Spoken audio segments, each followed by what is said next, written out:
April মাসে আমরা যখন তারাপীঠ গিয়েছিলাম তখন কিন্তু ওয়েদারটা জাস্ট ওয়াও ছিল, যে কি বলবো। তারপর দেখো মনোরম পরিবেশ দেখতে দেখতে কিন্তু দুধার দিয়ে গাছপালা দেখতে দেখতে পৌঁছে গেলাম একটা ধাবায়।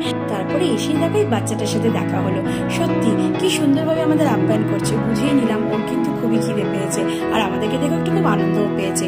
তো ওইখানে দেরি না করে কিন্তু অর্ডার করে নিলাম। ওখানে কিন্তু রুটি, সাথে ছিল চিলি চিকেন, তড়কা, যে যার মতনই কিন্তু অর্ডার করে নিয়েছিলাম। আর খাবারটা কিন্তু বেশ দারুণ ছিল। কারণ বৃষ্টি হওয়ার জন্য আমরা ভেবেছিলাম আমরা হয়তো বেরোতেই পারবো না। বৃষ্টি কমতে না কমতে আমরা কিন্তু একেবারে দেরিও করলাম না, একেবারে হোটেল থেকে সোজা বেরিয়ে কিন্তু চলে আসলাম এই ধাবাতে।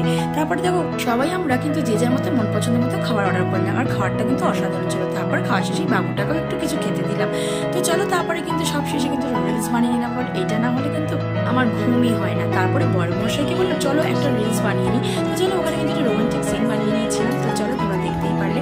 তারপরে আবার কিন্তু রওনা দিলাম, আর আমি খালি বাইরের ভিউটাই খালি ভিডিও করছিলাম, কারণ এত সুন্দর লাগছিল। দুধারে খালি জমির চাষ, গাছপালা, সত্যি এত সুন্দর পরিবেশটা, মনে হচ্ছিল এখানেই একটা বাড়ি করে নিই।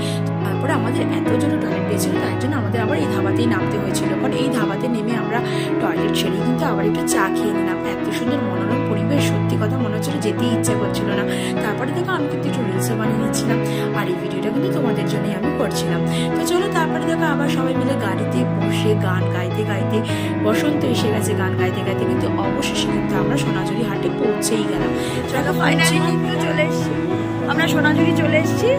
তো এখন আমরা পুরো জায়গাটা এনজয় নিব, এনজয়। তো চলো, তো ওই দেখো, ওহো, তো চলো দেখো আমরা এখন নাচবো।